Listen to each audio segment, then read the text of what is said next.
how do you all choose what to review? I mean, Zach, you're the guy who does the assigning, but uh, how do you choose what to assign? Because the Times used to review everything, and it doesn't anymore. Yeah, And is, you know, Zoe, I mean, AZ, excuse me, do you, do you just kind of keep your finger on the musical pulse and choose Try my yourself, or? best. I try my best, but at the Globe, the BSO is usually reviewed every week, pretty invariably when they are in season. It's very rare that we won't review the BSO.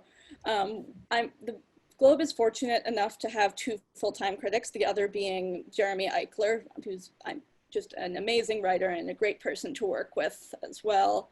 So we've been kind of trading off when both of us have been here during two of the four-ish years that I've been at the Globe, not counting the time when coronavirus canceled all the concerts, still ongoing. Jeremy has been on sabbatical working on a book that I'm very excited to read about music and memory. So I was on BSO duty every week for that. So a quota of my time was definitely taken up by BSO, but the rest of it, I have pretty free reign, and I choose, I, I choose what looks interesting. I choose what looks like it's going to be compelling writing, what's going to be just exciting to see and exciting to write about. Zach, how do you choose what the Times covers? well, I'm in a collaborative process with myself and kind of the other writers, and yeah, as you said, I mean, it feels like a very long time ago that there was a kind of reviewing, and I mean, I'm like reviewing, what was that?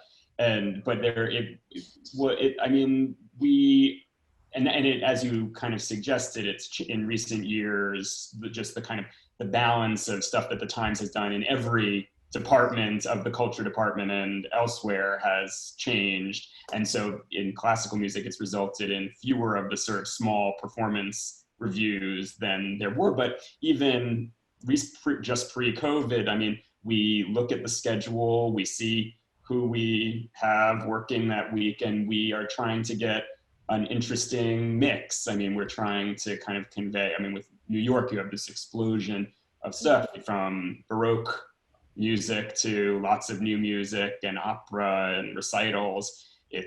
We never covered everything. And so it was always about choosing to some degree. And we just kind of, from that, you try and, I mean, obviously, yes, I mean, there's to mix the larger companies and the smaller ones, to mix established performers and new ones, and just to kind of, what are the interests of the writers? Because I think that a lot of the time that will be what results in kind of the most interesting work. And so we're trying to kind of, I try and look at the review coverage together with the features and profile coverage as a whole, and try and it is as much of a mix as possible, historical stuff and new stuff. And it is, yeah, just to kind of evoke some sense of the variety of performance, and both within and without New York.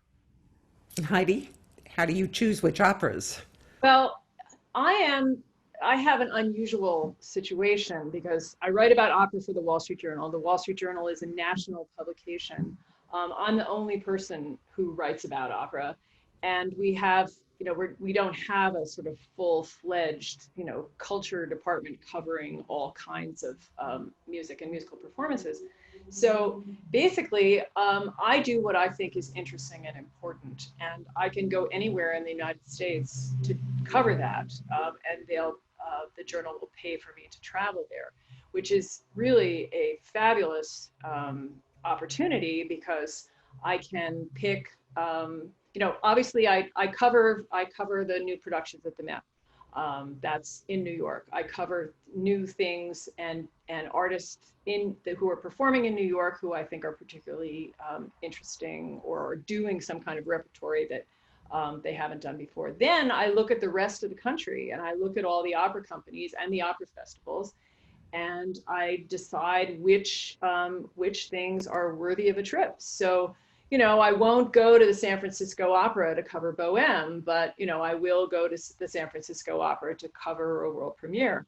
I do the festivals. I go to the Santa Fe Opera, the Glimmerglass Opera, the Spoleto Festival, Opera Theater of St. Louis pretty much every summer because the festivals always have something interesting going on, and so I'll cover I'll cover the whole festival in a single piece. So I have 1,000 words for 5 operas. So I've gotten to be pretty efficient about that.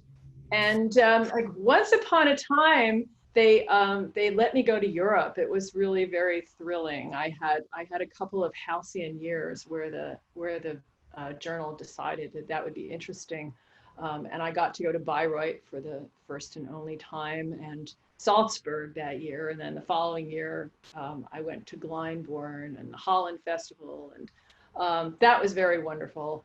But I haven't gotten to do that since, unfortunately. And maybe someday I'll actually get to go to all those summer festivals again because I really missed them this year. I thought that I was going to be, gee, I don't have to get on a plane every week, but I'm sort of sad that I didn't.